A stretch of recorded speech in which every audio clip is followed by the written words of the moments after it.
hari terakhir ini mundur warahmatullahi wabarakatuh. Assalamualaikum. Alhamdulillah wa syukrulillah wa ala jami'i nikmatillah. Asyhadu alla ilaha illallah wahdahu la syarikalah wa asyhadu anna Muhammadan abduhu wa rasuluhu la nabiyya ba'dah.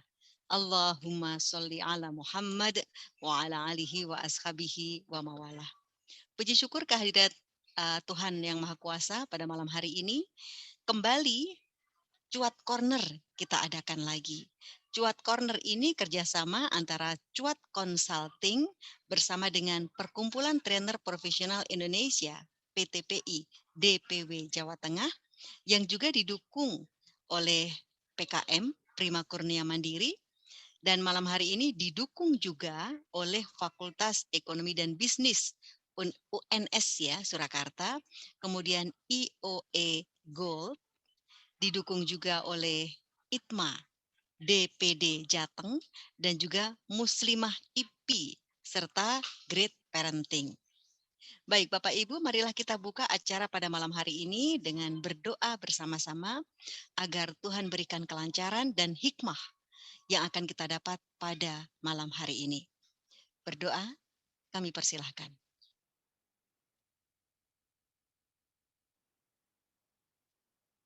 Selesai? Baik, berikutnya adalah sambutan dan kami mohon kepada Bapak Ian Subianto, guru kami, penasihat PTPI Nasional dan juga founder dari Cuat Consulting. Untuk memberikan sambutan kami persilahkan.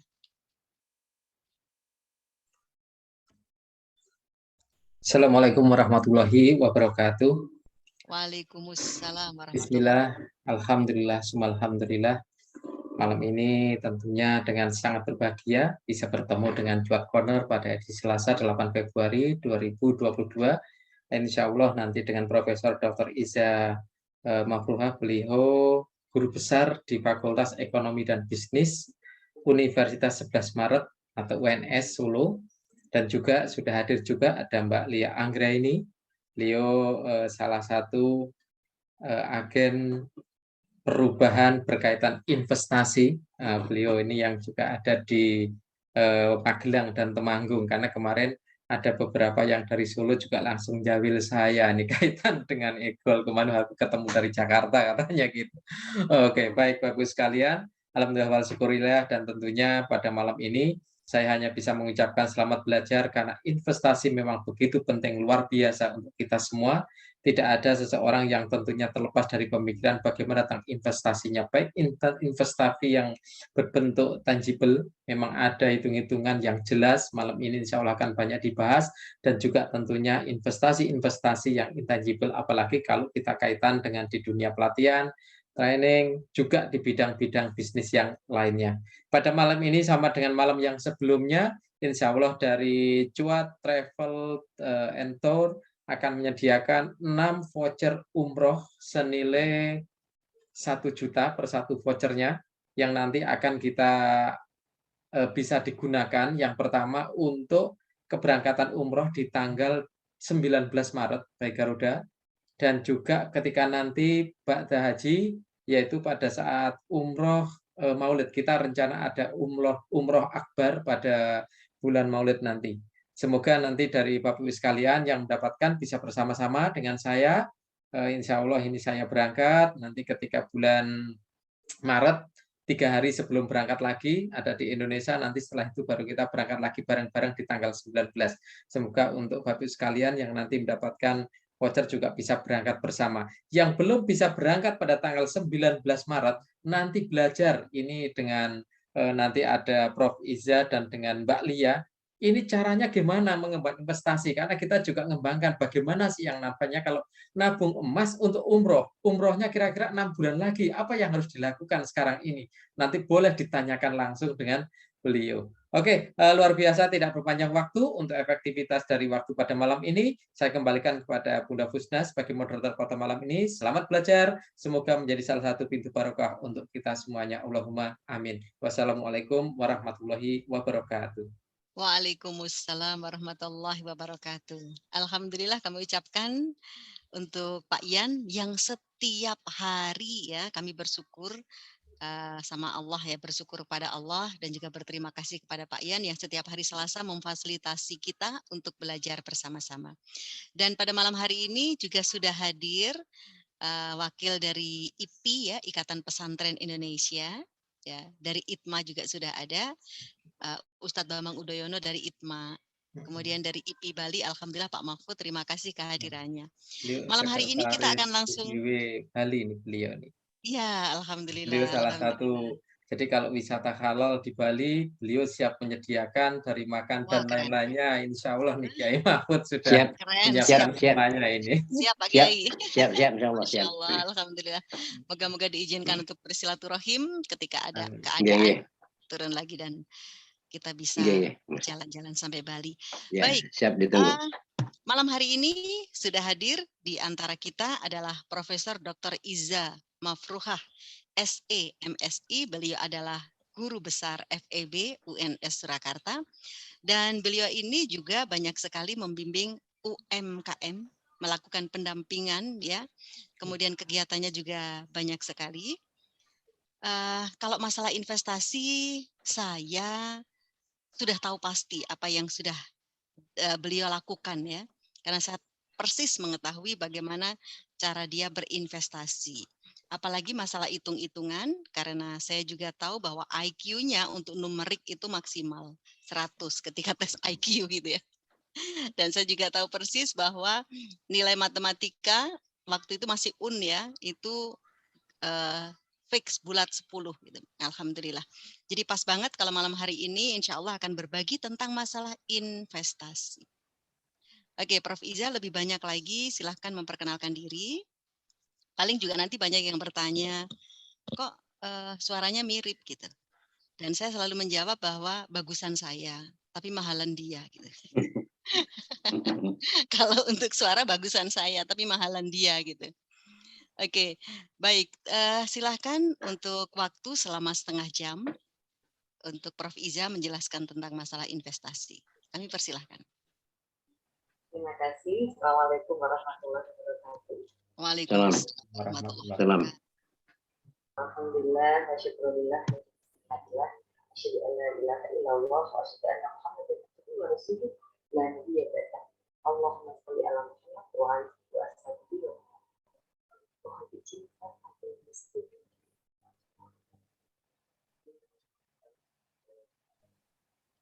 Lagi ada telepon ya? Oke. Mungkin mic-nya ada dikasih depan gitu ya supaya bisa masuk. Siap. Nah, itu dia. Baik, jadi Bapak benar ya, Ibu. kalau profesor itu kalau ngomong mic-nya di atas itu memang benar ya. Jadi walaupun belum tua gitu ya, tapi kalau profesor memang sering begitu memang. Kacamata di atas kepala dicari, terus ketika ngomong mic-nya di atas gitu memang ya. Oh. Jadi itu bukan cuma sekedar omongan tapi kenyataan ya. Baik, terima kasih Bu Fusna. Saya jadi agak lagu ya bilangnya Bu Fusna. Biasanya kita manggilnya Budi gitu ya. Budi. Ibu terus yang gede maksudnya. Nanti saya ngomongnya juga Bul gitu ya. Baik Bapak Ibu sekalian, terima kasih atas waktu dan kesempatannya. Pada hari ini saya akan mencoba menyampaikan mengenai bagaimana kita melakukan investasi gitu ya. Investasi khususnya investasi di secara umum gitu. Secara umum artinya secara ekonomi itu bagaimana sih sebenarnya investasi itu gitu. Saya akan mencoba untuk share screen terlebih dahulu ya. Baik, silakan. Kalau screenshot gini wajah kita mirip ya. Cantikan sepertinya profesor tapi komersil saya gitu. Oh gitu ya. Kalau suara bagusan saya mahalan profesor. Baik, terima kasih. Saya akan mencoba menjelaskan sedikit mengenai bagaimana berinvestasi untuk masa depan yang lebih berseri gitu. Kalau kita bicara mengenai investasi gitu ya, kita mulai dulu mengenai bagaimana investasi itu dan apa yang dimaksud dengan investasi. Jadi kalau kita bicara mengenai investasi itu adalah sebuah aktivitas untuk menempatkan modal baik berupa uang atau aset berharga lainnya ke dalam sebuah benda gitu ya, lembaga atau pihak lain dengan harapan modal atau investor kita gitu yang menanamkan uang itu kalau akan mendapatkan keuntungan setelah kurun waktu tertentu. Nah, nanti kita akan lihat apa saja sih sebenarnya Bisa di keuntungan-keuntungan. slideshow? Bisa, oke, siap. Oke, supaya lebih jelas. Jelas ya. Apa sebenarnya keuntungan-keuntungan yang bisa kita peroleh ketika kita melakukan investasi? Apa saja investasi-investasi yang bisa kita lakukan dan bagaimana investasi itu sendiri bisa membantu kita untuk menjadi lebih berseri gitu. Tadinya saya mengatakan bahwa investasi untuk masa depan yang lebih pasti gitu. Tapi ternyata kemudian suami saya gitu mengatakan jangan mengatakan lebih pasti karena kan ada nanti yang disebut dengan risiko. Karena itu kita harus pertimbangkan bagaimana agar risiko itu tidak menjadi sebuah risiko yang nanti akan merugikan kita ketika kita berharap investasi itu hadir kelak. Nah, karena adanya harapan untuk mendapatkan keuntungan di kemudian hari inilah investasi itu disebut juga sebagai penanaman modal. Artinya seberapa besar uang, dana, modal yang kita tempatkan gitu, itu untuk mendapatkan keuntungan di masa depan.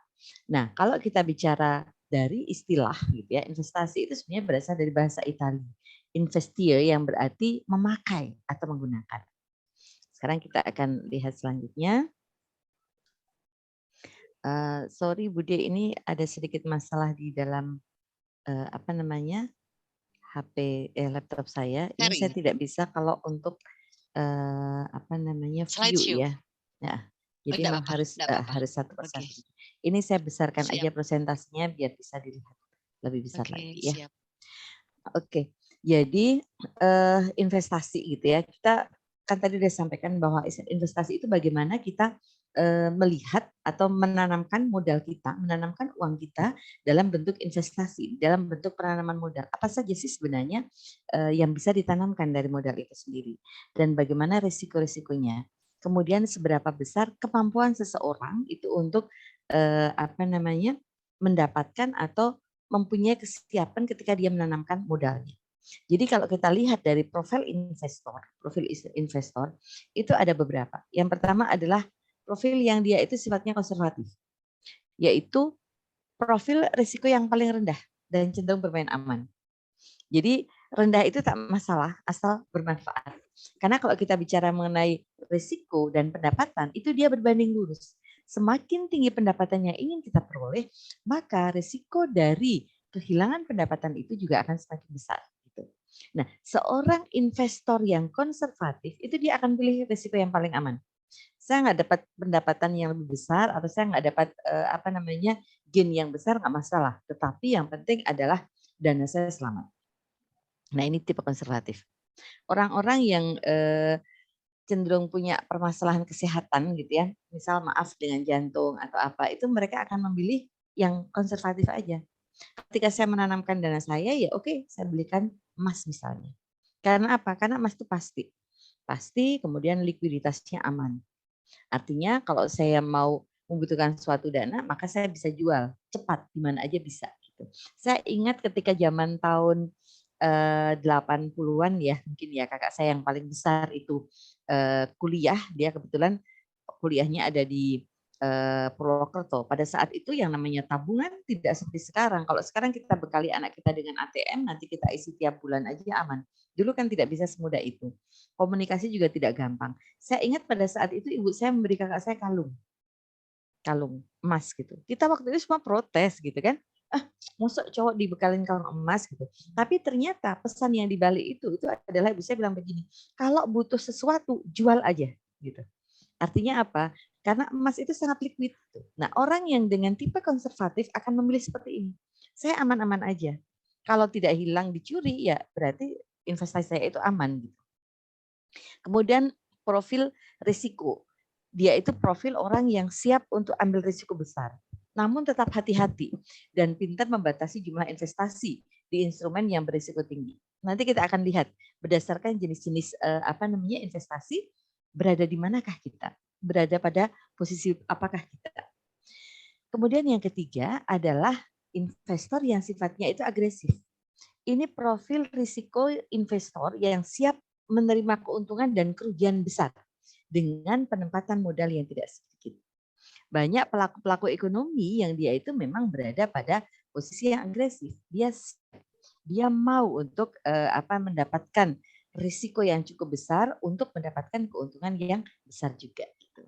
Ini adalah tipe yang agresif. Nanti kita akan melihat kira-kira kalau saya tipenya mana ya. Kira-kira saya siap nggak ya kalau kemudian bermain dengan risiko. Seperti yang saya sampaikan tadi. Bahwa ada hubungan positif antara risiko dengan pendapatan. Semakin tinggi pendapatan yang kita inginkan, semakin besar risiko yang akan kita peroleh. Nah, kemudian selanjutnya adalah kita bicara mengenai jenis-jenis investasi. Ini kan karena waktunya hanya 30 menit, jadi saya mainnya cepat aja, nanti mungkin lebih banyak di diskusi saja ya, lebih banyak ditanya jawab saja.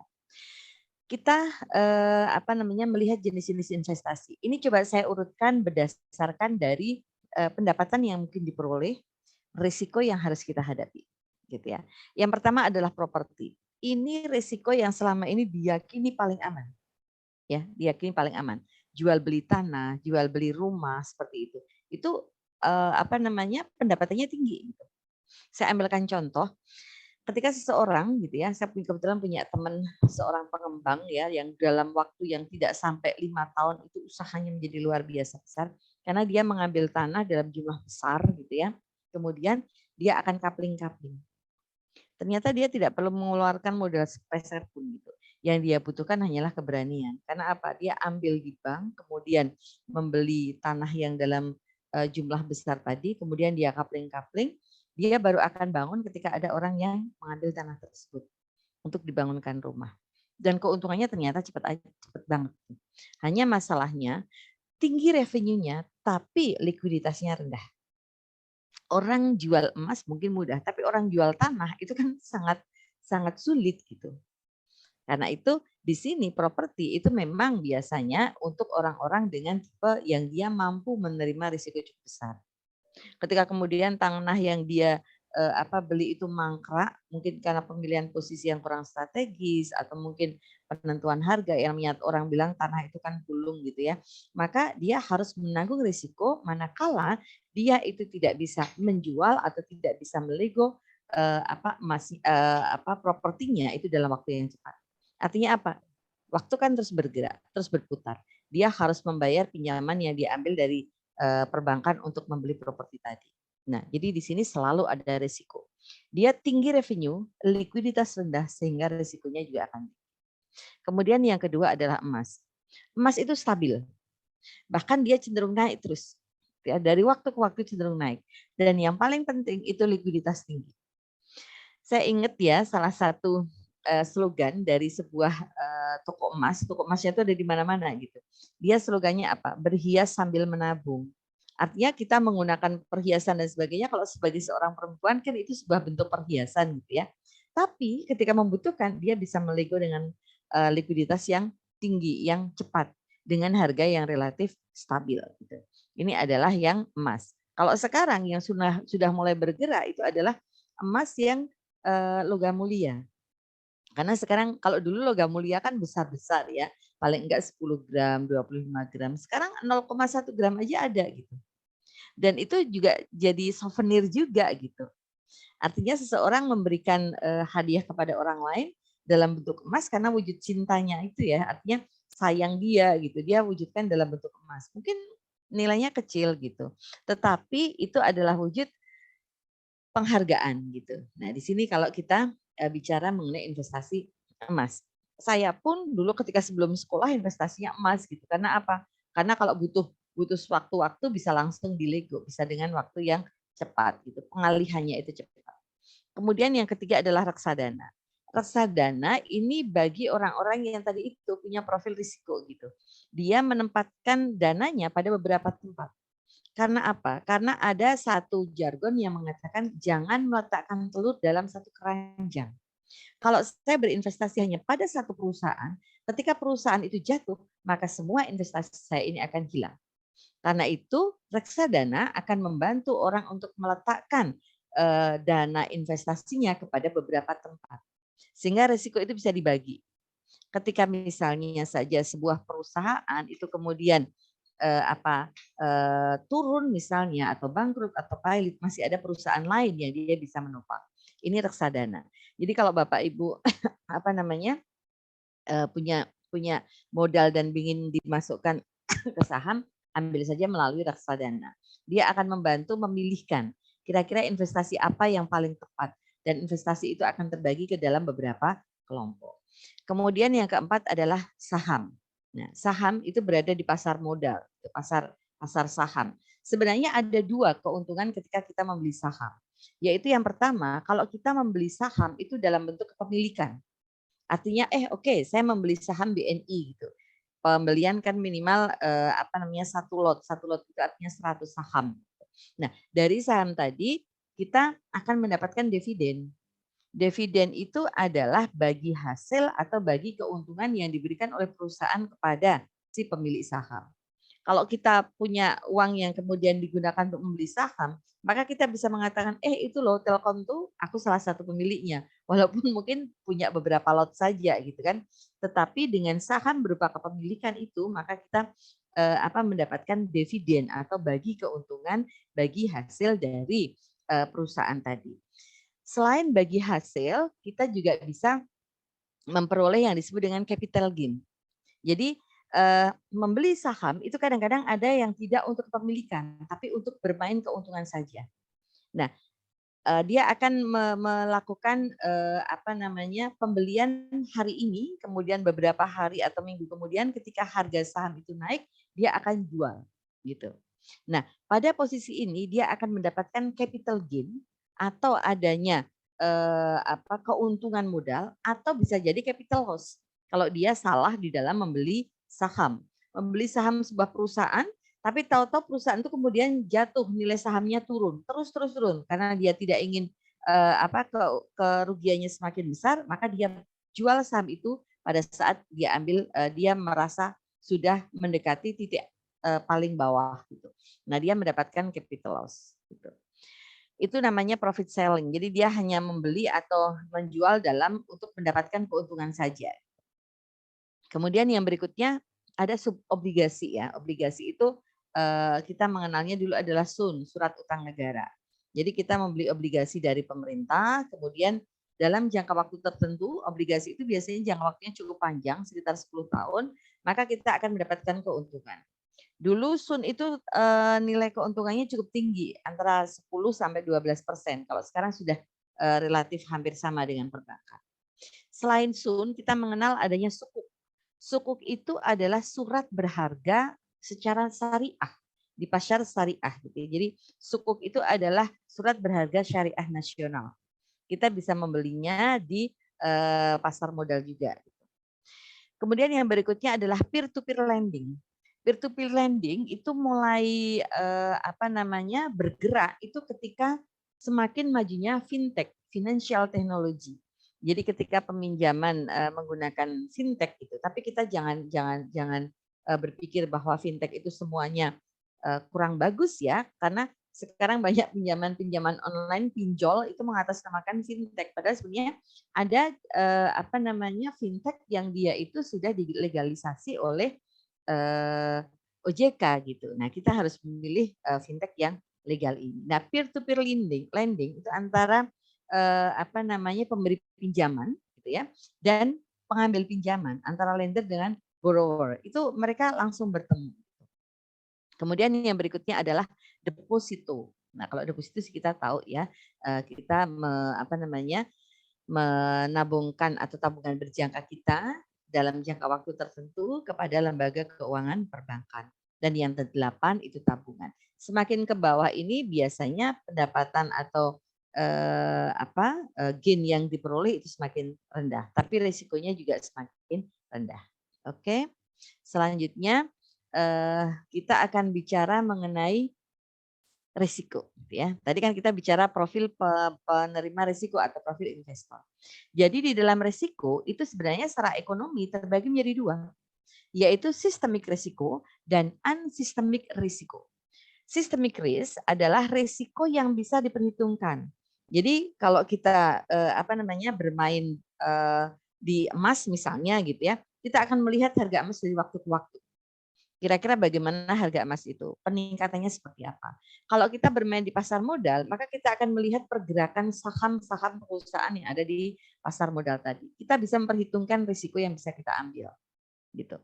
Artinya risiko itu memang bisa kita hitung. Tapi ada yang disebut dengan unsystemic risk. Risiko yang tidak bisa kita perhitungkan.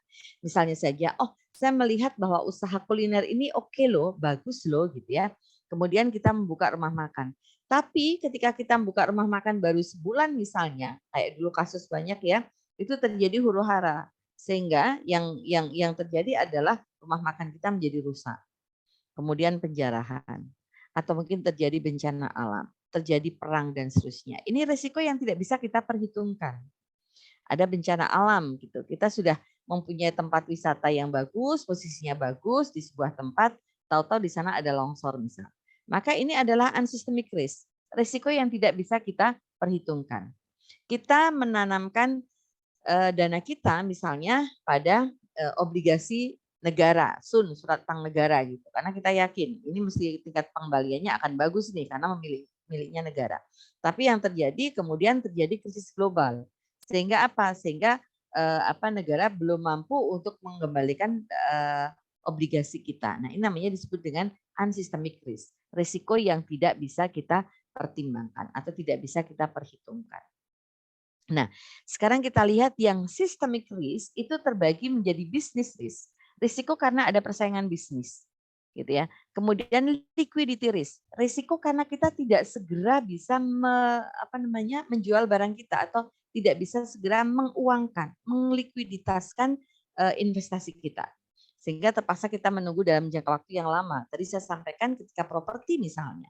Properti itu salah satu yang terkendala adanya liquidity risk. Karena tidak setiap orang mau membeli properti dalam jumlah yang besar misalnya. Karena harganya kan juga relatif tinggi. Kemudian financial risk, risiko keuangan, risiko finansial. Dan yang berikutnya adalah country risk, risiko secara global. Ya, ini bukan hanya country saja, tetapi juga risiko secara krisis global. Karena kalau sekarang kita lihat, ekonomi itu kan sudah menjadi open economy, ekonomi yang terbuka.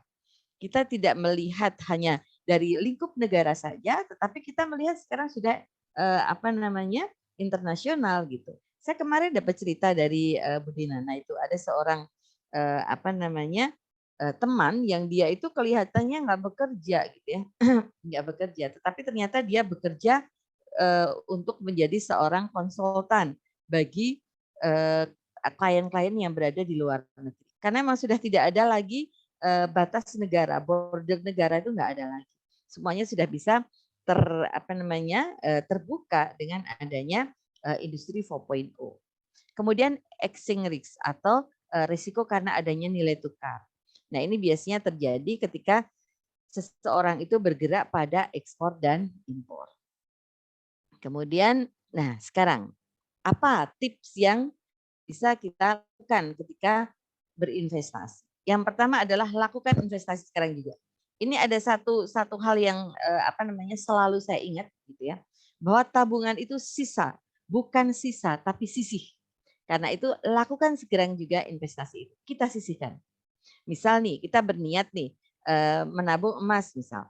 Oke, kita hanya bisa menyimpan dalam 1 bulan itu sekitar 250.000 misalnya. Oke, kalau gitu saya siapkan 250.000 selama 1 bulan, maka itu memang sudah saya sisihkan. Sudah saya sisihkan terlebih dahulu. 250 saya belikan, mungkin nanti Mbak Lia bisa menjelaskan dapat berapa tuh kalau misal kita mempunyai uang 250. Besok kita sisihkan lagi, kita sisihkan lagi. Jadi investasi itu harus mulai dari sekarang. Jangan mengatakan besok. Karena besok itu akan menjadi minggu depan akan menjadi bulan depan akan menjadi tahun depan, dan ternyata kita lama-lama baru sadar bahwa kita belum melakukan investasi sama sekali. Kemudian yang kedua, pilih investasi yang bisa lawan inflasi. Artinya apa? Inflasi itu kan kenaikan harga dari waktu ke waktu. Sekarang informasi inflasi itu kan ada di mana-mana. Kita klik aja di Android kita, di HP kita, berapa inflasi pada bulan ini misalnya. Tidak akan langsung muncul. Nah, kita usahakan kita melakukan investasi itu apa namanya yang pendapatannya itu lebih besar dibandingkan dengan inflasi. Karena apa? Karena kalau lebih rendah atau sama, maka rugi gitu. Artinya nanti setahun ke depan itu nilai investasi yang kita tanamkan bisa jadi jauh lebih rendah dibandingkan dengan nilai barang itu pada periode sebelumnya. Sehingga kita memang memilih investasi yang pendapatannya itu lebih besar dibandingkan dengan inflasi. Nah, selanjutnya kita bicara mengenai diversifikasi investasi. Yang tadi saya sampaikan, jangan meletakkan telur di dalam satu keranjang. Kita harus melakukan investasi di beberapa metode atau beberapa model. Oke, ada yang dalam bentuk deposito, ada yang dalam bentuk tabungan, ada yang dalam bentuk emas misalnya. Loh, duit saya hanya sedikit nggak masalah gitu. Karena nanti yang poin kelima, mulai investasi itu dari kecil. Jangan menunggu kaya baru berinvestasi. Tapi justru dengan berinvestasi itu kita akan menjadi kaya di masa depan. Kaya dalam arti bukan hanya harta saja ya, tetapi kita menjadi lebih tenang, lebih tentram karena kita mempunyai jaminan masa depan yang insya Allah akan lebih berseri. Jadi kalau nanti Pak Cuat misalnya mengajak umroh, oke ini saya bagi-bagi voucher 1 juta misalnya. Tombokannya ya dari investasi itu. Ternyata kita sudah nih mulai dari sekarang sudah menabung emas misalnya setengah gram misal tiap bulan, setengah gram, maka pada saatnya ketika dapat voucher dari Pak Cuat, kita tinggal menguangkan emas tadi. Nah ini tips-tips di dalam berinvestasi. Lakukan Ian ya, investasi dari Prof. sekarang.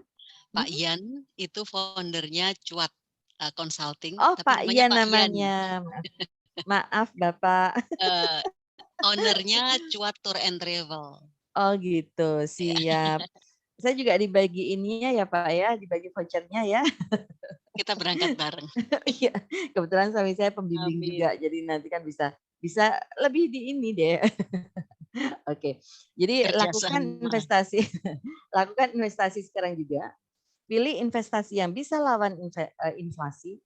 Lakukan diversifikasi investasi, kemudian pilih investasi yang tepat dan yang paling penting adalah mulai investasi dari yang kecil. Nah, dengan cara seperti ini, insya Allah kita akan bisa membuat masa depan kita menjadi lebih berseri dengan investasi. Mungkin itu dulu Bu Nana yang bisa saya sampaikan, biar tidak nanti Mbak Lia kehabisan waktu kalau saya ngomongnya terlalu banyak. Mungkin itu saja, saya kembalikan kepada Bu Nana. Terima kasih. Alhamdulillah, terima kasih. Jadi ini tepat setengah jam juga memang sih. Jadi tadi mulai bicara kan 8:15 gitu. Jadi alhamdulillah sudah setengah jam menyampaikan materi-materinya. Selamat datang untuk Mas Mahrus. Mas Mahrus ini berarti omnya Kak Lia. Alhamdulillah. Kemudian juga untuk Bapak Ibu yang lain, insya Allah nanti ada kesempatan untuk mendapatkan voucher umroh. Karena Pak Ian, owner dari Cuat Tour and Travel, akan membagikan 6 voucher umroh. Baik, untuk Bapak Ibu yang lain, stay ya, supaya nanti bisa punya kesempatan untuk mendapatkan vouchernya. Baik, berikutnya adalah pemaparan materi dari Kak Lia Anggraini, tetapi lebih terkenalnya dengan Kak Lia Beni, karena suami beliau adalah Pak Beni gitu. Dan beliau ini adalah kepala cabang dari IOE Gold Magelang dan Temanggung. Beliau juga sudah certified agent untuk IOE Gold itu. Selamat datang untuk Coach Ferdi. Alhamdulillah ini adalah coach keren ya. Bisa hadir. Baru saja kita bicara banyak hal tentang investasi secara umum, Coach. Dan kali ini Kak Lia akan memberikan investasi terutama pada logam mulia. Kami persilahkan. Beliau adalah Certified Trainer BNSP juga, Kak Lia. Silakan, Kak. Ya, baik. Terima kasih Bunda Fusna dan juga Pak Ian waktunya yang sudah diberikan. Bismillah, saya mohon izin share screen ya. Ini kayaknya agak aneh ya manggilnya Bunda Fusna. Biasanya kita panggilnya Mican gitu. Saya biasanya panggilnya Kak Lia aja ya. Ya, jadi agak-agak kagok ya, seperti tadi Bunda Profesor mau manggil Bunda Fusna gitu kan agak aneh ya. Baik. Ya, bismillah saya mulai. Sebelumnya selamat datang untuk Bapak Ibu semua yang sudah meluangkan waktu pada malam hari ini. Terima kasih waktunya sudah hadir dan saya akan melanjutkan membawakan materi yang sudah disampaikan oleh Profesor Dr. Iza selaku Guru Besar FEB UNS Surakarta. Dan sebelumnya terima kasih juga ya kepada Bapak Founder Cuat Consulting, Bapak Ian, dan juga kepada Bunda Dr. Martuti selaku penasehat PTPI. Selamat datang dan mohon izin ya Bunda, kami berbagi Assalamualaikum. di sini. Waalaikumsalam Waalaikumsalam warahmatullahi warahmatullahi wabarakatuh. alhamdulillah. Ya, di sini saya akan membawakan tentang investasi untuk masa depan berseri. Dan sebelumnya mohon izin memperkenalkan diri terlebih dahulu. Saya biasa akrab disapa dengan Lia Beni dan di sini Certified Consultant of Gold dan alhamdulillah diamanai menjadi Brand Manager EOI Gold cabang Magelang. Mohon maaf ya Michan, hanya di cabang Magelang saja. Kita ada 84 Sudah mulai ada ya, Temanggung cabang. ada lagi ya? Iya, sudah ada duluan. Waktu, Jadi ya di Indonesia itu kita ada 84 cabang dan salah satunya di Magelang alhamdulillah sudah ada. Di Solo juga sudah ada ya Pak Ian. Kemarin Kak Ina yang jawil. Beliau BM-nya di Solo. Dan saya juga lisensi promoter Steven serta certified trainer BNSP. Dan Bunda Fusna ini adalah guru besar kami nih, masternya para trainer yang luar biasa menginspirasi. Padahal saya lagi pengen langsing ya. Guru besar yang mau langsing ya, Mican. Ya, di sini nomor HP saya sudah tertera dan juga ada akun medsosnya, Facebook dan juga Instagram. Mohon izin mungkin ada yang follow ya. Dan sebelumnya izin menyampaikan tentang saving induction. Mungkin karena tadi sudah beberapa menit, kita bisa mengalihkan pandangan terlebih dahulu ya dari laptop biar mata kita sedikit segar. Kemudian menyesuaikan posisi duduk dengan nyaman dan bisa menyiapkan charger apabila laptopnya sudah mulai berkedip-kedip baterainya, serta pengaturan peletakan kabelnya bisa dicek secara rutin. Dan bisa juga cek suhu ruangan biar kita lebih nyaman, serta pengaturan pencahayaan. Izin saya mulai. Ya, apakah ini yang kita alami saat ini? Omset bisnis turun, gaji kita berkurang, tapi kebutuhan semakin besar. Dan hidup terlalu konsumtif sehingga kita sulit menabung. Kemudian kita juga belum tahu bagaimana caranya kita bisa berinvestasi dengan tepat. Nah, apa yang akan kita dapatkan ketika kita sudah memahami materi ini? Yang pertama adalah kita akan mengetahui bagaimana sih cara mengantisipasi kebutuhan yang semakin besar dan juga bisa mengendalikan pengeluaran serta paham tabungan terbaik. Dan yang terakhir, kita akan memahami bagaimana cara berinvestasi yang tepat serta menguntungkan. Nah, poin pembahasannya di sini ada dua materi yang ingin saya sampaikan. Yang pertama adalah tentang apa itu inflasi serta investasi masa depan. Ya, apa itu inflasi? Inflasi sudah sangat familiar ya di kehidupan sehari-hari. Misalnya di tahun 2000 kita mempunyai uang Rp100.000, dibawa ke mall saja sudah bisa membeli barang banyak sekali ya. Bahkan satu troli bisa full ya. Ada kebutuhan sehari-hari, ada buah, ada sembako, dan yang lain sebagainya. Tetapi 10 tahun kemudian, di tahun 2010, sudah semakin berkurang nih uang 100.000-nya. Yang kemarin bisa beli belanjaan yang banyak, sekarang sudah nggak satu troli full ya. Hanya untuk beberapa barang saja, walaupun troli, mungkin masih setengah troli gitu ya. Nah, 10 tahun kemudian, sekitar 2020, tahun kemarin, 100.000, kira-kira dibawa masuk ke mall dapatnya apa nih? Kita bawa keranjang aja bingung yang mau dimasukin apa. Karena saking uang 100.000 ini kayaknya nyampe nggak ya untuk satu troli besar, atau bahkan kita hanya bawa keranjang saja ya. Mungkin untuk beli beras saja 5 kg kadang kurang ya kalau 100.000 itu. Nah, kenaikan harga barang dan jasa itu semakin terus-menerus semakin meningkat ya, cenderungnya lebih meningkat. Dan jumlah uang kita tidak berkurang, namun kemampuan belinya yang semakin berkurang. Dan kadang semua kerja keras kita akan terkikis habis hingga waktu tertentu.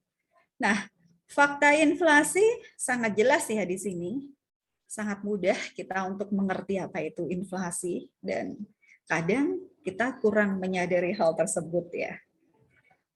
Ya, efek terjadinya inflasi adalah mengurangi daya beli, kemudian mendorong pengeluaran, serta bisa mengubah sifat pendapatan kita. Efek dari inflasi selain bisa merugikan, dia juga semakin menyengsarakan. Nah, alasan kenapa emas sebagai investasi terbaik di masa depan adalah karena harga emas itu cenderung naik karena memiliki permintaan yang sangat tinggi dan juga tahan terhadap inflasi. Emas tingkat likuiditasnya juga tinggi, serta investasi emas akan memberikan kita privacy. Bisa diwariskan dari generasi ke generasi, dan emas adalah tabungan atau aset terbaik untuk masa depan.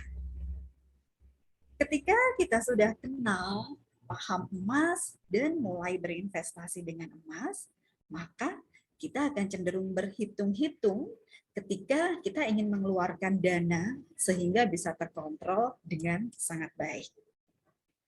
Nah, contoh lifestyle atau gaya hidup kita, misalnya di tahun 2020 ya, sesuai dengan keinginan kita, bukan kebutuhan kita.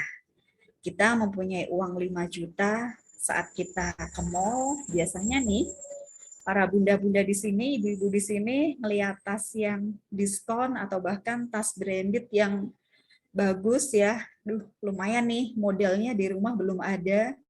Coba deh, lumayan 5 juta kita beli, apalagi limited edition. 5 juta kita beliin untuk tas. Dan kita punya uang 12 juta nih. Walaupun di rumah sudah punya handphone, tapi kayaknya handphone seharga 12 juta lumayan glowing ya kalau buat foto-foto. Sekalipun kita bangun tidur tapi sudah kelihatan celing gitu ya. Karena saking canggihnya handphone ini untuk foto. Jadi kayaknya MUA juga agak sedikit berkurang nih. Terkalahkan dengan handphone ya. Nah, saat masih mempunyai sisa uang 1 juta, kita belikan sepatu. Karena sekarang kan lagi musim jogging, musim jalan-jalan, musim sepedaan. Nah, totalnya semua adalah kurang lebih 18 juta. Tas, handphone, dan juga sepatu. Nah, di antara barang-barang tadi, kira-kira hanya akan menambah tumpukan barang kita saja ya di rumah. Nambah koleksi kita yang mungkin itu bukan kebutuhan utama kita, hanya untuk memenuhi keinginan kita saja. Nah, sedangkan uang yang 5 juta tadi, kalau kita belikan emas logam mulia, sekarang harga emas 1 gram sekitar 950 ribuan ya. Nah, kurang lebih bisa mendapatkan 5 gram emas untuk 5 juta rupiah. Dan 12 gram emas itu harganya sekitar kurang lebih 12 juta. Dan yang 1 juta tadi kita beliin logam mulia atau emas, dapatnya 1 gram. Di total semuanya ada 18 juta, maka kita mempunyai tabungan atau investasi emas sebanyak 18 gram. Dibandingkan uang yang 18 juta tadi ya. Ya, kesimpulannya, lebih baik kita menjadi kaya daripada hanya terlihat kaya. kebutuhan hidup kita, coba kalau dihitung-hitung ya, uang 12 juta dibeliin handphone semua, ataukah yang dibeliin handphone hanya 4 juta saja? Kalaupun yang dibeliin handphone 4 juta, berarti kita masih mempunyai selisih 8 juta ya, masih mempunyai sisa uang 8 juta. Itu kita belikan emas, kurang lebih dapatnya sekitar 8 gram. Berarti 12 juta, kalau dibeliin handphone 4 juta, kita masih dapat emasnya 8 gram.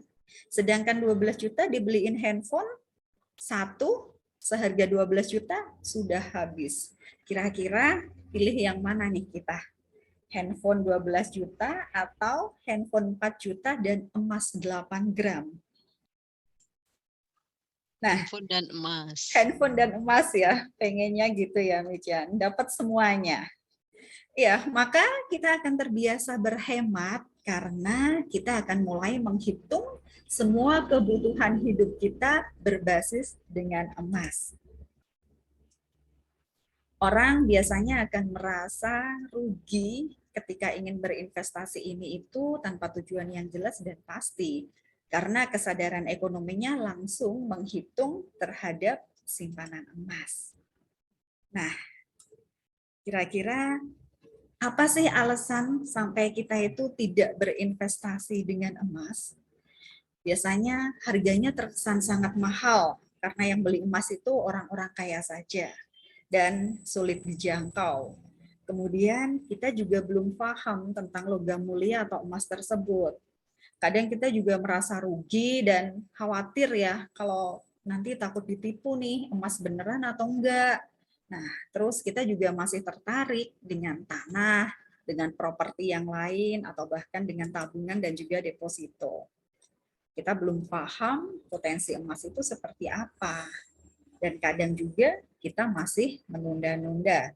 Serta budaya konsumtif yang biasanya lihat marketplace langsung check out saja.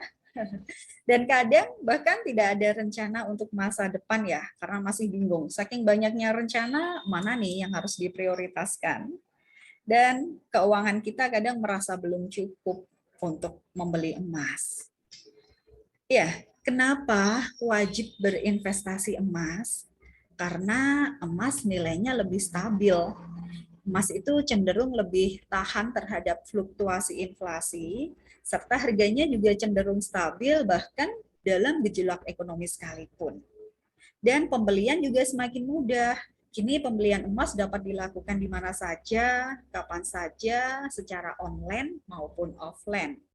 Dan juga bisa dimulai dengan harga yang sangat terjangkau, karena investor bisa menambah tabungan emas mulai harga kurang dari 100.000. Bahkan harga 40 ribuan saja sekarang sudah bisa mendapatkan emas ya, logam mulia 24 karat. Dan emas juga dapat diwariskan karena sebagai instrumen investasi yang memiliki bentuk fisik serta kepemilikan emas juga dapat diwariskan dari generasi selanjutnya. Nah, untuk masa depan yang lebih gemilang, tidak lagi cukup ya hanya mengandalkan tabungan biasa di bank saja. Kita juga wajib mempunyai tabungan emas sebagai bagian dari kebiasaan diri yang sukses. Nah, apa saja sih keuntungan investasi emas itu? Yang pertama adalah tingkat likuiditasnya tinggi. Emas bisa ditukar menjadi uang dengan cepat dan juga bisa dilakukan di mana saja. Kemudian kualitasnya juga tetap karena emas adalah investasi yang cenderung bertahan nilainya dan kualitasnya tidak bergeser. Serta investasi bisa dimulai dari dana yang terkecil, dari sedikit demi sedikit ya. Karena harga emas bisa didapatkan dari puluhan hingga jutaan rupiah, sehingga mudah dijangkau untuk siapa saja. Serta aset untuk melindungi kekayaan, karena melindungi aset dari tingkat inflasi dan juga krisis ekonomi.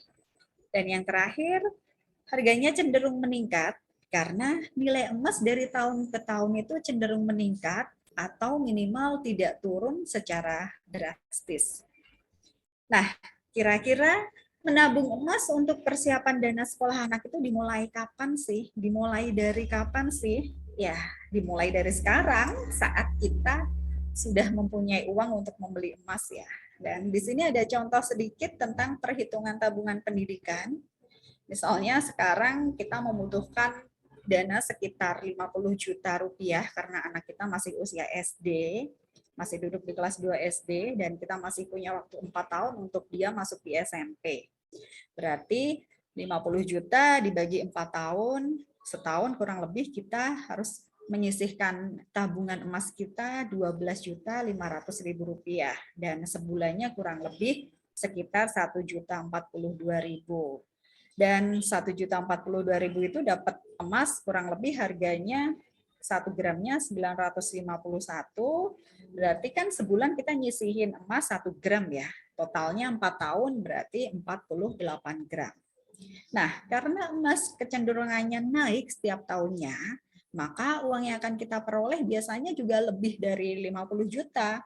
4 tahun kemudian harga emas itu cenderung naik, dan saat kita mempunyai 48 gram, kita jual kembali, insya Allah nilainya juga lebih dari 50 juta.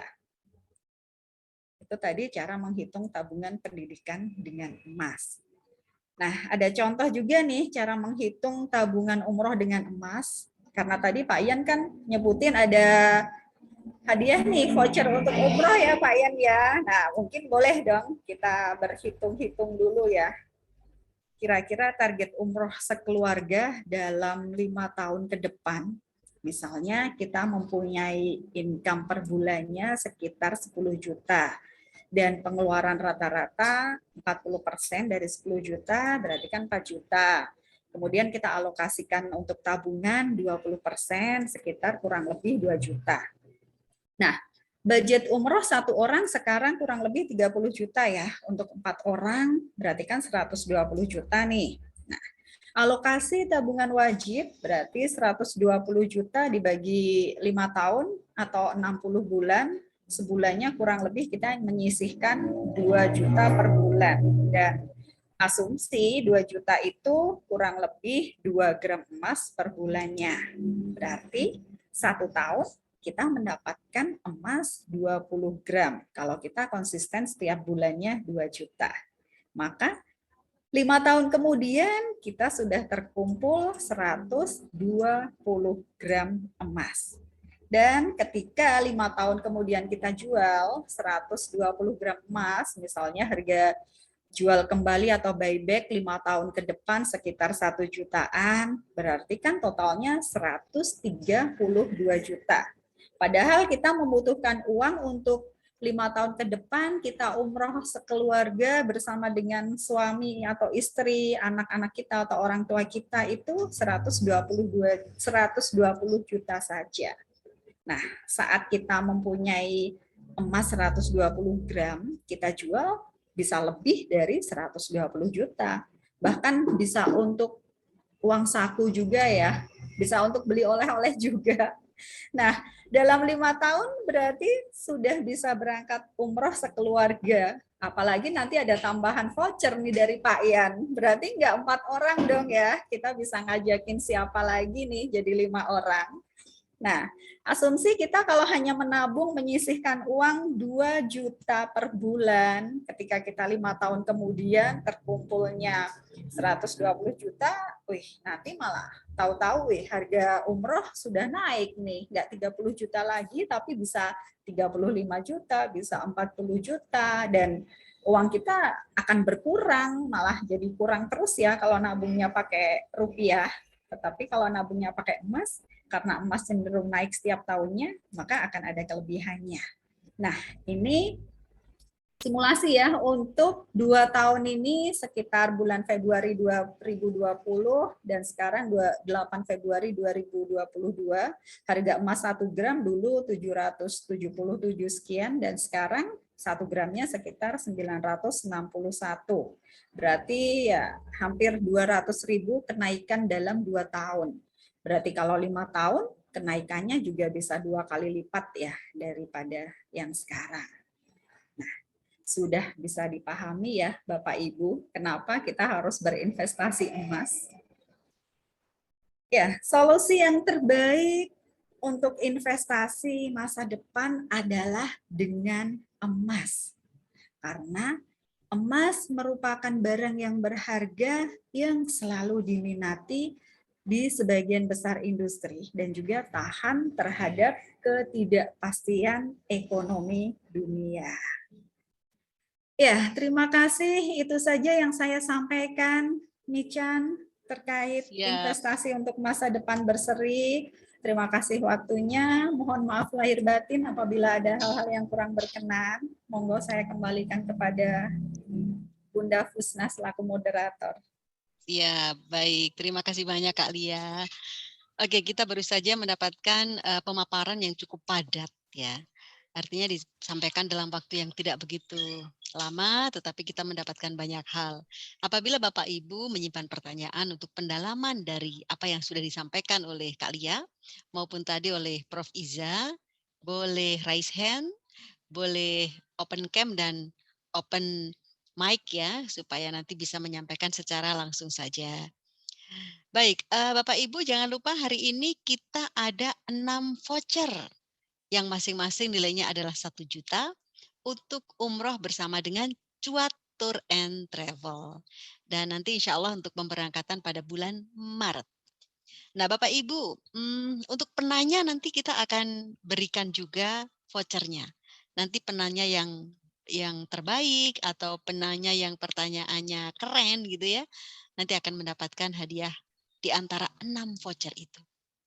Terima kasih Kak Lia. Pak Juni atau Bu Juni, ini silahkan sudah raise hand. Boleh open mic-nya, sampaikan secara langsung saja. Silahkan. Yes. Yes. Terima kasih. Assalamualaikum warahmatullahi wabarakatuh.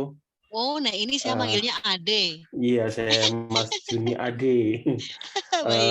Ini silakan. Bertemu kembali dengan Kucan, guru cantik. Wes, keren. Tadi kan Michan. Gini, saya agak terlambat tadi, pengen mendengarkan Mbak Iza. Boleh. Ini. Oh, saya ingat. Ini Ade ini yang punya ide untuk kalau untuk Bu Iza panggilnya Bu Prof, kalau saya Mbaknya Prof. Iya, ada katanya di situ. Iya. Pasti Mbaknya aja Prof. Seperti lebih daripada adiknya ya. Pasti minimal lebih tua. Lebih tua maksudnya ya. Silahkan. Prof Iza mungkin bisa standby. Pertanyaan untuk Prof Iza ya. Oh, untuk yang saya belum memonitor tadi. Ini tentang belum ya? tentang emas barusan. Silahkan. Keraguan saya dan keluarga mau ke emas itu adalah resikonya. Resikonya ini nyimpennya di mana? Kalau hilang, apalagi atau dibawa-bawa kemana, taruh di mobil atau taruh di bantal, resiko kehilangannya ya. Atau ada deposit box di Muntilan, di Magelang ada nggak nih? Itu kan kos juga ya. Tadi tidak dipaparkan apa itu savingnya atau nyimpennya. Jadi itu mungkin yang pertama. Yang kedua adalah ini bentuknya emas itu ya, bentuknya seperti pernah dengar ada yang kayak bentuknya dinar itu ya, emas dinar. Nah itu kan bisa sebagai mata uang alat tukar ya. Nah itu juga kelengkapannya kayak surat. Kalau reselling harus ke Magelang atau ke mana nih? Kalau jual kembali. Baik. Mungkin begitu. Ini ya ke emas dulu aja, yes. Bu. Oke, baik. Terima kasih untuk Ustadz Juni. Saya lama sekali tidak ketemu dengan beliau. Ketemu ternyata sudah beredar juga. Jangan lupa saya tunggu certified trainernya. Insya Allah. Saya bimbing sampai lolos uji kompetensi. Baik, Kak Lia, pertanyaannya adalah di mana nih kita bisa nyimpen supaya aman gitu ya? Karena kan ada risiko kalau emas dibeli itu bisa hilang. Silakan Kak.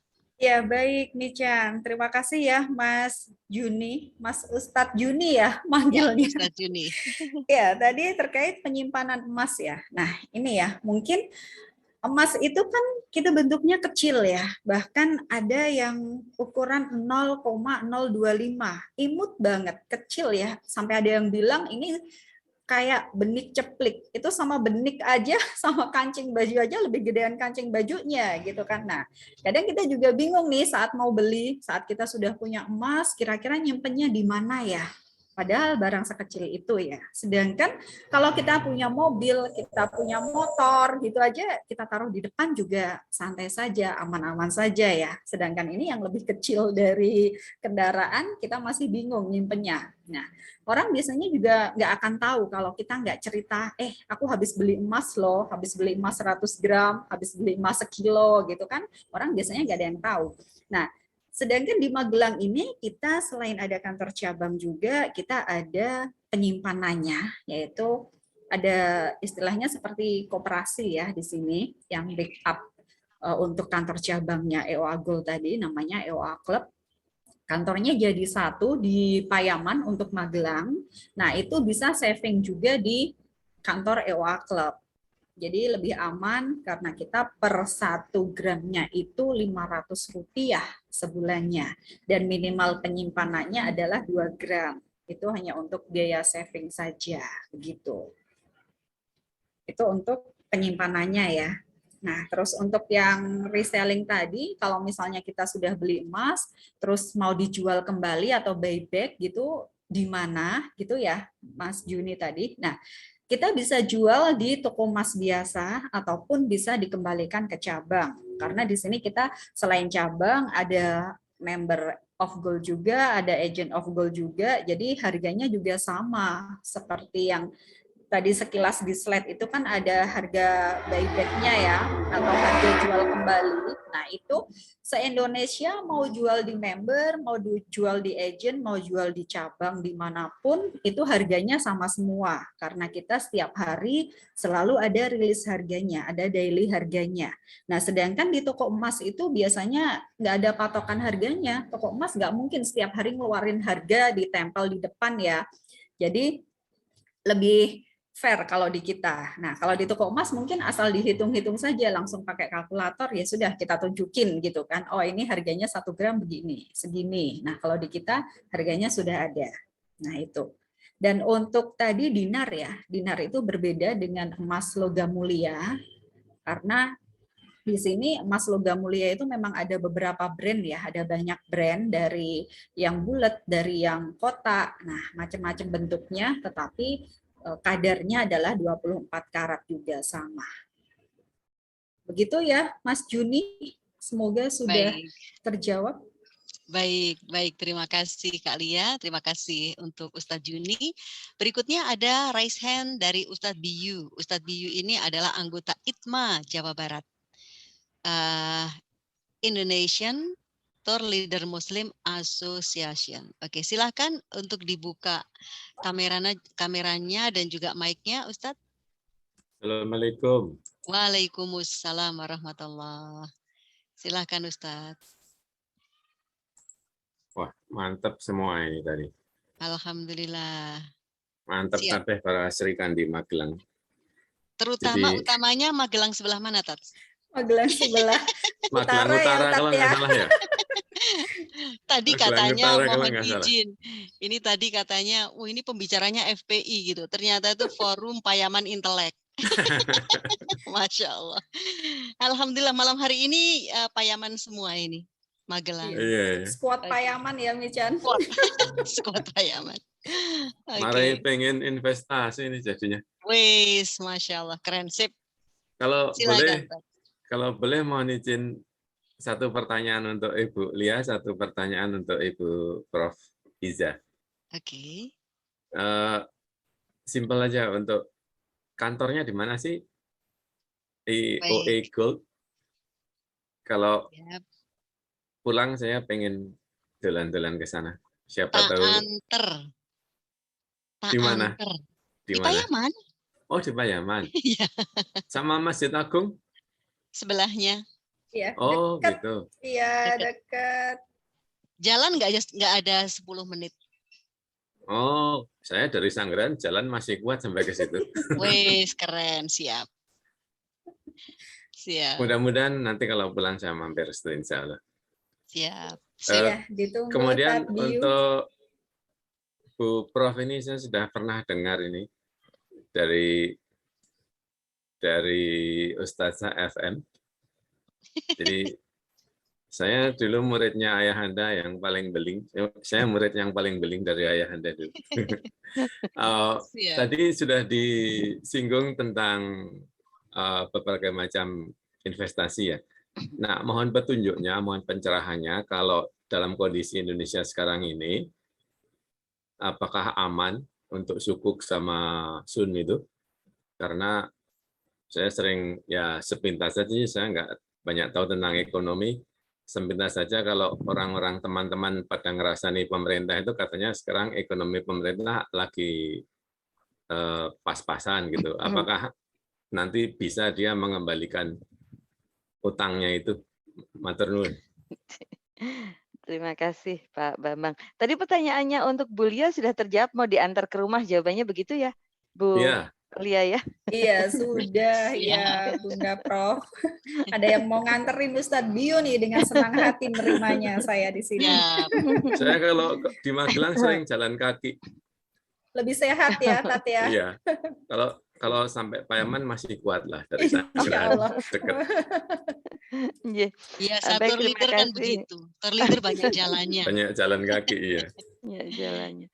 Terima kasih. Jadi memang kalau kita bicara mengenai obligasi ya, SUN ya, surat utang negara dan suku untuk yang syariah saat ini gitu, itu memang tingkat sebenarnya kalau tingkat keamanannya sih aman ya, karena kan pemerintah yang menjamin gitu.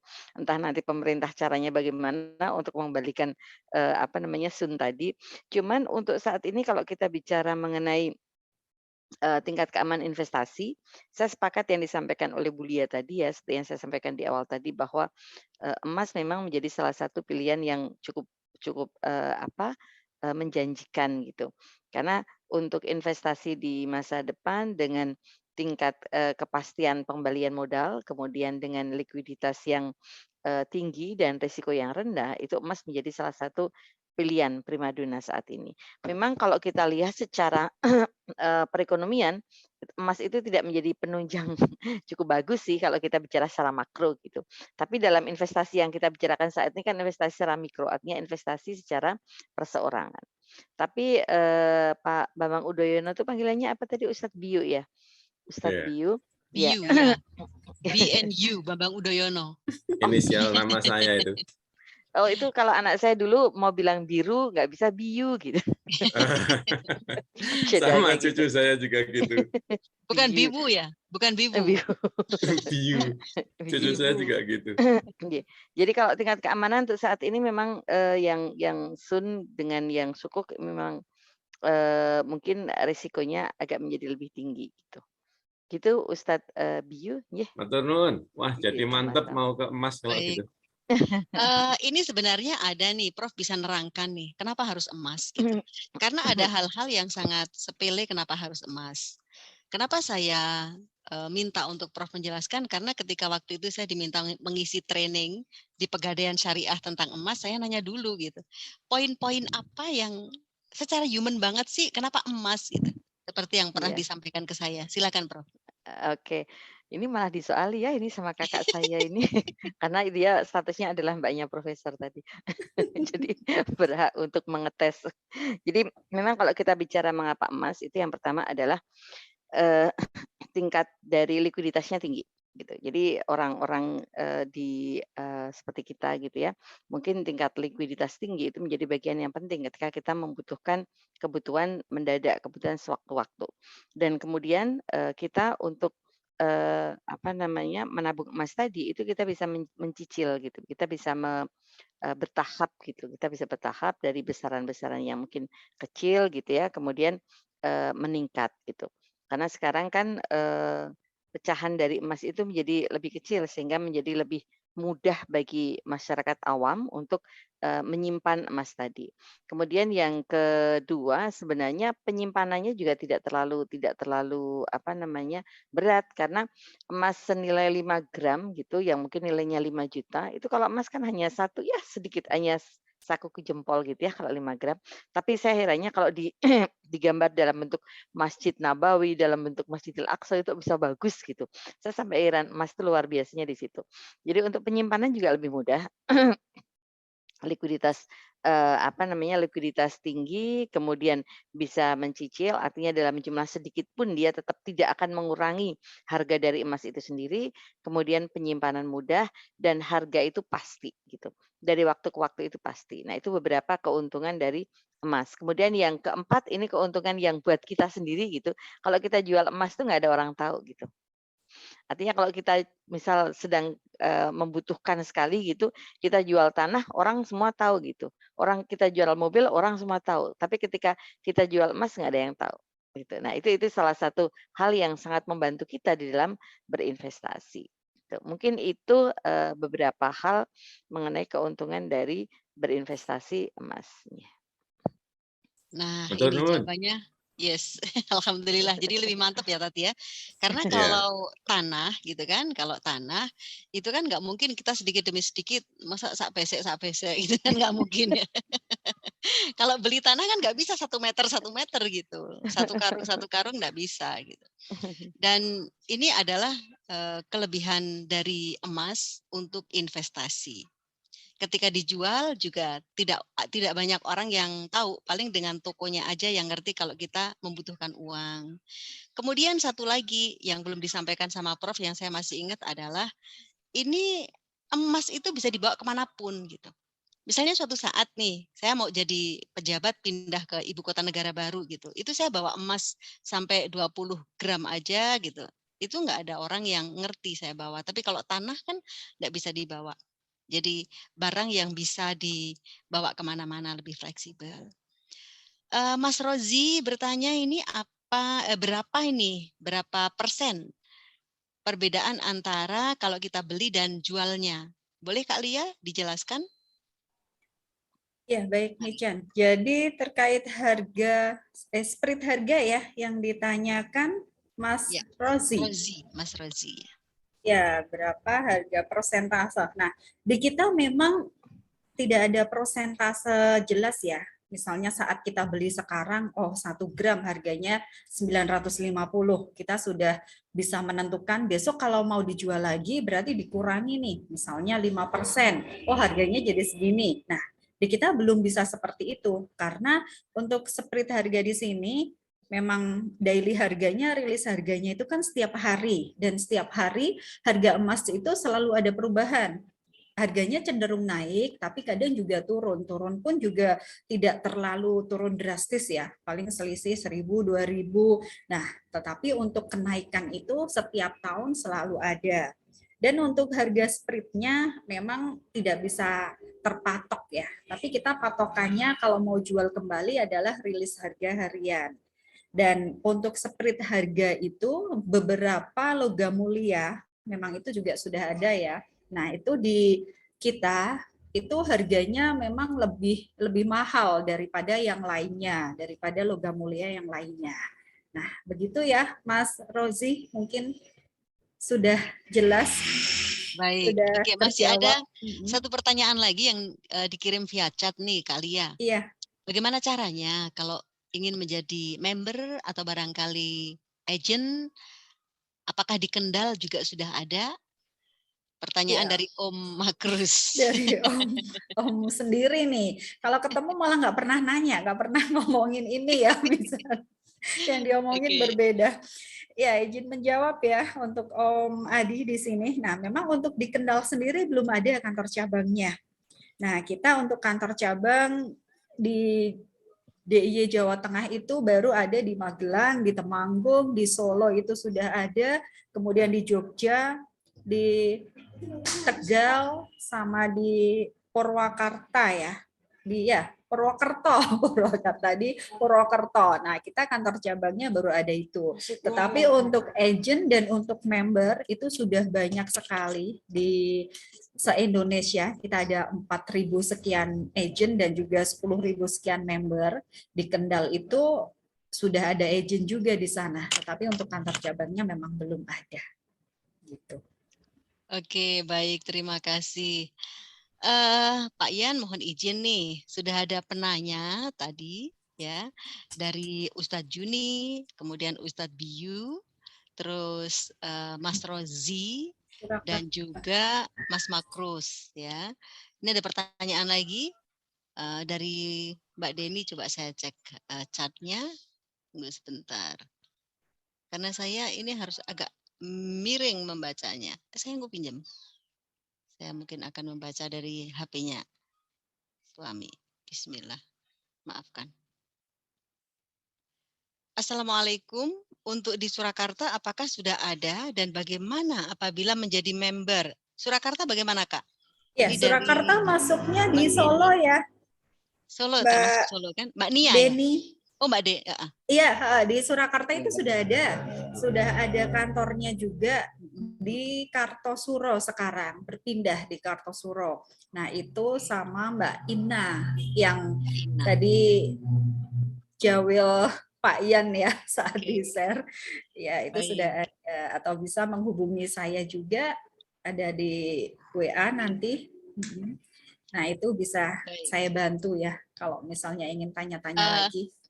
Pak Ian, mungkin dari penanya ini bisa mendapatkan tiga penanya dapat, nanti yang 3 lagi pertanyaan. 3 kira-kira siapa Pak Ian? Mungkin Pak Ian yang bisa menentukan. Terus nanti mohon izin untuk yang mendapatkan vouchernya bisa mengirimkan nama, nomor WA, dan alamat. Chatnya boleh dicatat nanti ya, 081 226 100050 00050. Nanti akan ditulis di chat. Siapa Pak Ian kira-kira ini yang mendapatkan? Untuk ini Mas Rohmat masih ada. Mas Rohmat Sugiarto. Nah, ini Bang Haji, mana nih Bang Haji masih ada enggak? Dari ITMA ya, Santri Ya, Mendunia ya. Santri Ketua Mendunia. BD ITMA Jateng. Oke, baik. Atau sudah tidak? Oh, Mbak Dias masih ada Mbak Dias? Di manakah Mbak Dias? Aliful. Halo, Mas Aliful, bisa on mic-nya? Masih Pak, masih. Masih, oke. Ini saya serahkan ke Mas Aliful. Kira-kira Yang dari menentukan. yang menentukan. Ustadz Biyu, kemudian Ustadz Juni, Mas Rozi sudah live tapi ini. Kemudian Mas Makhrus. Sama Mbak Deni. Nah ini, di antara 5 ini, 3 yang mendapatkan voucher kira-kira siapa? Halo, Mas Aliful, langsung boleh? Silakan. Yang Putri ada berapa, Bu? Ada 2 Mbak ya? Deni. 1, berarti 1. beliau 1. Oke, baik. Mbak Deni mendapatkan voucher untuk umroh ya. Ini bukan karena tetangga ya? Siap. Oke, Mbak Deni. Terus masih ada 2? Yang penanya pertama tadi siapa, Bu? Penanya pertama tadi Ustadz Juni. Nah, Ustadz Juni 1. Ya, Juni Al-Jundi. Ustadz Juni 1. Oke. Terus yang ganjil setelah 1, 3. Penanya ketiga. Mas Rozi, cuman Mas Rozi ini sudah live tadi. Mohon izin Wah, untuk sayang sekali. Berarti tinggal Mas Makhrus sama Ustadz Biyu. Ustadz Biyu sama Mas Makhrus. Itu dua-duanya nggak bisa dapat Pak Yan? Karena anggota ITMA ya? Oh bukan. Boleh Mas Aliful, boleh. Dua-duanya dapat, boleh ya? Dua-duanya dapat, berarti masih sisa 2. Dikurangi ya. Masih sisa 2 ya. Oke. Baik, terima kasih. Dari Pak Lia 1. Iya, baik. Alhamdulillah. Ini kerjasamanya dengan Prof. Iza karena suaminya Om Wisnu ini pembimbing haji dan umroh. Wah, siap betul. Jadi bisa kerjasama. Karena suaminya pembimbing haji dan umroh. Loh, Pak. Berlisensi. Berlisensi ya. Certified ya. Certified. Oke, baik. Jadi untuk Ustadz Biyu, Mbak Deni, Ustadz Juni Al-Jundi, dan juga untuk siapa yang satu, Mbak Mas Makrus mendapatkan. Mas Masih ada Makrus, dua. ya. Masih ada Oke. 2 hadiah. Terima kasih Bapak. Masih ada 2 hadiahnya. Ini yang saya mau bertanya, mungkin ini di luar tema, tapi masih berhubungan dengan saham. Nah, bagaimana Pak Ian? Ini apakah mendapatkan hadiah untuk pertanyaan ini? Pinjam untuk dibaca. Sebentar. Pertanyaan berikutnya dari Mbak Utari ya. Tentang saham ini ya. Mbak Utari. Assalamualaikum Bunda Iza, saya mau bertanya, mungkin ini di luar tema, tapi masih berhubungan dengan saham. Jadi dulu sebelum saya melek emas, saya ikut asuransi pendidikan untuk anak. Yang semakin ke sini saya lihat nilai unitnya semakin turun. Saya ikut premi 10 tahun dibayar per tahun, sekarang sudah berjalan 6 tahun. Lebih baik saya lanjutkan atau tidak? Ini juga investasi nih. Gimana Prof, lanjut nggak kalau asuransi? Ini berarti bukan saham ya, tentang asuransi ya. Sebenarnya kalau secara ekonomi ya, asuransi itu yang menjadi dasar itu adalah teori life cycle hypothesis gitu. Jadi life cycle hypothesis itu artinya pendapatan yang kemudian coba kita buat sesuai dengan umur kita. Jadi seseorang itu kan ada masa yang disebut dengan masa keemasan ya, golden period. Jadi usia-usia 40 tahun sampai dengan usia 60 tahun. Kemudian setelah itu kan dia akan turun. Nah, salah satu yang membutuhkan biaya cukup besar di dalam masa life cycle tadi adalah pendidikan, khususnya pendidikan anak gitu. Itu sebabnya kemudian orang yang menawarkan banyak itu kan asuransi di bidang kesehatan, asuransi hari tua, dan asuransi pendidikan, karena dia merupakan kebutuhan dasar. Kalau saya melihat asuransi itu bukan merupakan bentuk investasi kalau pendidikan, kecuali investasi yang intangible tadi ya, investasi yang tidak kelihatan untuk anak kita, karena itu kan untuk masa depan anak kita. Sekarang kita bisa lihat dulu gitu, asuransi tadi itu kalau kita ambil sebelum masa selesai, itu kira-kira ada penalti enggak? Kemudian berapa besaran yang akan kita peroleh gitu. Jadi kan Ibu bisa lihat melalui prospektusnya itu ya. Kalau pertama kali kita mendapatkan asuransi itu kan ada prospektusnya. Jadi nanti kalau misal pada tahun kesekian kita mengambil, maka kita akan mendapatkan sekian dan seterusnya. Kalau itu memang akan digunakan untuk pendidikan anak dan asuransi itu terpercaya gitu ya. Saya kan tidak tahu jenis asuransinya apa gitu. Tapi asuransi itu terpercaya, mungkin sebaiknya tetap diteruskan. Karena itu menjamin keberlangsungan pendidikan dari anak. Anak saya yang pertama itu juga asuransi sampai dengan kuliah gitu, dan ternyata cukup membantu. Karena ketika saat-saat kita harus mengeluarkan uang cukup banyak, biasanya kalau pendidikan itu kan dia akan akan bisa diambil ketika masuk SMP, masuk SMA, masuk kuliah kayak gitu. Itu akan menjamin pendidikan anak kita. Karena kan kita tidak tahu masa depan kita itu seperti apa. Nah, ketika kemudian nanti di perjalanan itu maaf misal ada sedikit musibah yang menyebabkan kita tidak bisa full, atau mungkin justru kemudian menyebabkan kita tidak bisa istilahnya merawat anak kita, maka pendidikan anak kita itu terjamin. Tapi ingat sekali lagi, saya tidak tahu jenis asuransinya apa gitu. Artinya bukan jenis asuransinya, itu jenis asuransinya pendidikan ya. Tapi asuransinya itu apa gitu. Karena ini kan juga selain kemarin yang ada yang ambruk asuransi plat merah, ini kan juga asuransi besar ada yang jatuh juga ya. Asuransi yang selama ini kita lihat, ini bagus, ini maju, ini terjamin. Ternyata juga ambruk juga. Ada 3 asuransi besar yang kemarin ambruk. Jadi Ibu bisa melihat dulu asuransinya itu apa, kemudian kita lihat tingkat kekuatan dari asuransi itu, baru kita memutuskan apakah kita akan berhenti ataukah kita akan lanjut. Gitu. Kalau memang asuransinya itu bagus, qualifier, terjamin, ya sebaiknya diteruskan aja. Kan masih 4 tahun ya, dan mungkin nanti ketika anak kita masuk kuliah, kita membutuhkan dana yang cukup besar. Gitu. Mungkin itu jawaban dari saya. Terima kasih. Baik, ada tambahan nih dari Mbak Utari, asuransinya itu asuransi pendidikan dan kesehatan dan ikut prudensial syariah. Tadi Profesor mengatakan bahwa kalau asuransinya bagus, teruskan aja karena masih 4 tahun gitu ya. Iya. Oke, ini pertanyaan dari Ustadz Juni. Prof. Iza tadi terlambat gabung, jadi tertinggal paparannya. Cuman ini mau bertanya, Bagaimana dengan investasi bisnis kripto dan Bitcoin? Sampai bisnis di era metaverse ini sebaiknya sekarang gabung atau nunggu perkembangan dulu? Oke. Bitcoin itu masih ini ya, masih apa namanya, eee, jadi polemik juga gitu ya. Kan ada yang mengatakan bahwa itu haram ya, karena kan maya gitu, tidak kelihatan. Tapi kalau kita lihat perkembangan sekarang itu kan kita memang, melihat perkembangan investasi itu seperti perkembangan kehidupan kita gitu. Jadi kalau dulu kita mengenal adanya industri 4.0, sekarang kita kan sudah masuk pada society 4.0 gitu.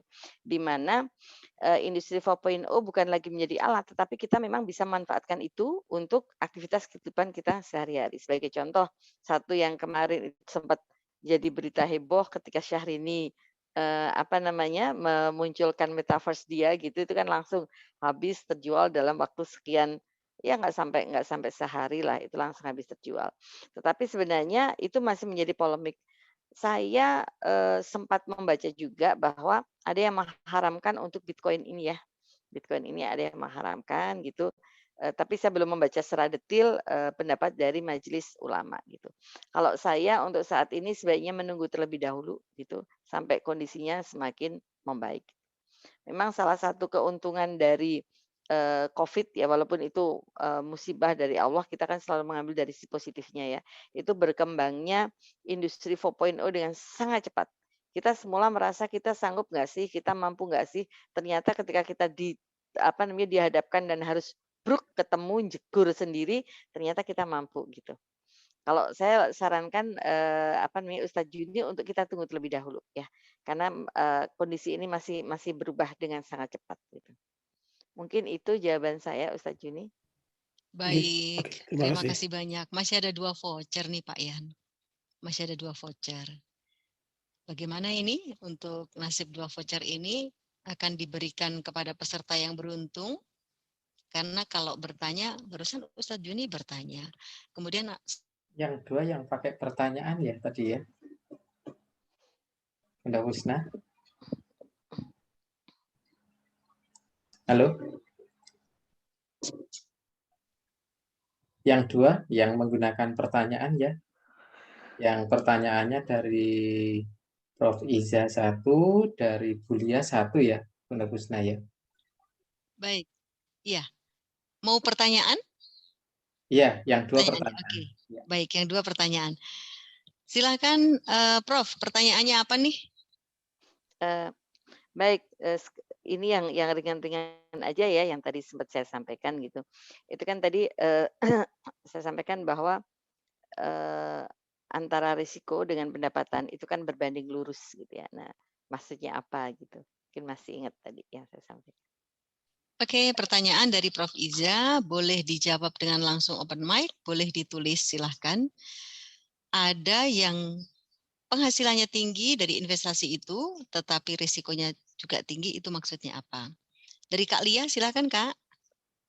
Pertanyaannya apa? Ya, baik, Michan. Mungkin pertanyaan saya lebih gampang saja ya. Nah, setelah apa yang saya jelaskan tadi, nah kira-kira apa sih manfaatnya kita investasi dengan emas itu? Apa manfaat investasi dengan emas? Oke, silahkan Bapak Ibu boleh langsung menjawab saja. Open mic. Pertanyaan yang pertama, penghasilan tinggi dari investasi dengan risiko tinggi. Mas Makrus, dapat lagi ya, biar bisa untuk umroh dengan istri.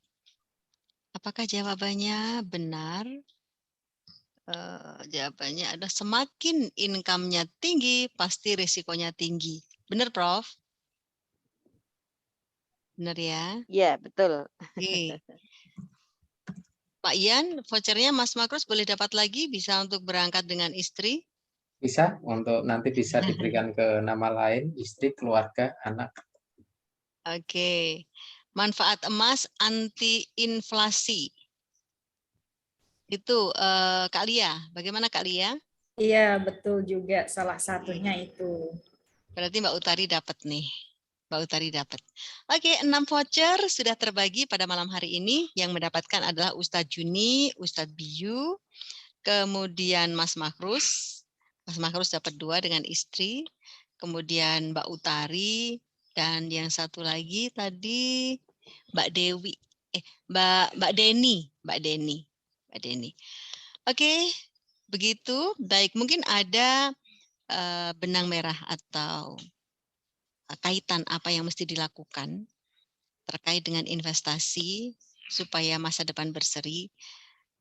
Underline-nya dari Prof. Iza dan juga dari Kak Lia. Silahkan.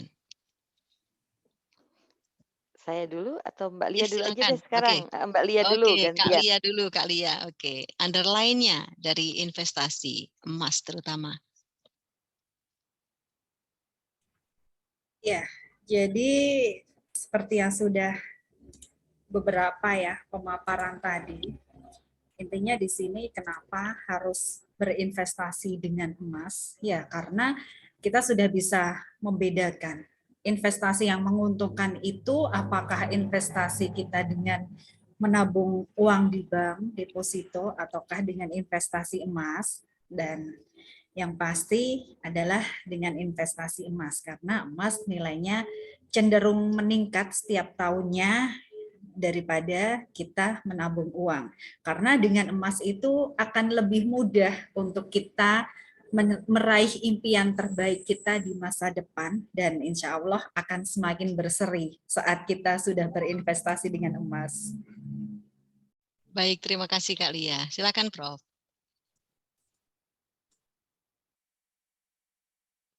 Apakah sudah membuka mic-nya? Oh, open mic dulu, silakan. Sudah, terima Siap. kasih. Jadi ada hal penting ketika kita melakukan investasi gitu ya. Yang pertama adalah kita harus mulai dari sekarang. Kalau tidak sekarang kapan lagi gitu. Karena yang memikirkan diri kita di masa depan adalah kita sendiri. Kemudian yang kedua, tidak perlu berpikir bahwa investasi itu harus dimulai dengan hal yang besar yang nilainya mungkin tinggi.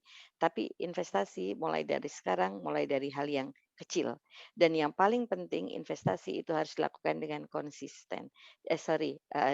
Dengan istiqomah gitu ya. Dari konsisten dari waktu ke waktu. Jadi jangan istilahnya sekarang kemudian besok enggak, besok lagi dan seterusnya. Tapi kecil-kecil tapi rutin, kemudian kita tetap selalu istiqomah bukan menyisakan tetapi menyisihkan pendapatan kita digunakan untuk menabung dan tabungan itu digunakan untuk investasi, maka insya Allah masa depan kita menjadi lebih berseri. Begitu Bu Nana dan Bapak Ibu sekalian, terima kasih. Baik, alhamdulillah pada malam hari ini sekarang tanpa terasa sudah hampir jam 10 ya. Jam 10-nya kurang 20 menit gitu. Malam hari ini kita sudah belajar tentang investasi dari Prof. Ija dan juga Kak Lia. Moga-moga bermanfaat untuk kita semuanya. Berinvestasilah sekarang juga, jangan tunda lagi. Bapak Ibu, terima kasih kehadirannya. Bunda Martuti, Masya Allah, alhamdulillah bisa hadir. Bunda Martuti ini adalah penasehat PTPI DPW Jawa Tengah. Kemudian juga ada Pak Saki. Pak Saki ini trainer Great Parenting NLP Smart Indonesia. Dan juga Ustadz Biyu, ITMA Jawa Barat. Kemudian Pak Mahfud ya, alhamdulillah Sekretaris IP Provinsi Bali.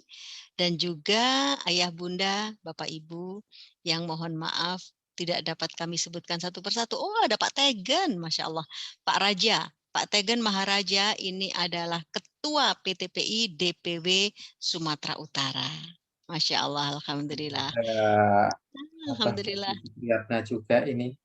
Oh, ada Bu Ratna. Ya, Bu Ratna ini juga pengurus PTPI DPW Jawa Tengah. PTPI dan juga ITMA Jawa Tengah. Ini sesepuh dan senior di ITMA Pusat nih. Masya Allah. Rawuh juga. Mbak Ani Abajab ini beliau aktif di Kementerian Agama beliau ini. Masya Allah, alhamdulillah. Alhamdulillah. Baik. Terima kasih banyak Bapak Ibu. Semoga malam hari ini bisa memberikan wawasan baru terhadap investasi. Semoga malam hari ini bermanfaat dan nantikan Cuat Corner kerjasama dengan PTPI DPW Jawa Tengah setiap hari Selasa malam jam 19.30. Tapi karena akhir-akhir ini isaknya agak mendekati jam setengah 8, maka kita mundur mulainya. Tapi insya Allah nanti kalau isanya sudah sekitar jam 7, kita bisa tepat mulai jam setengah 8 malam. Terima kasih banyak Bapak Ibu. Mohon maaf lahir batin apabila ada salah kata atau sikap yang kurang berkenan. Wassalamualaikum warahmatullahi wabarakatuh.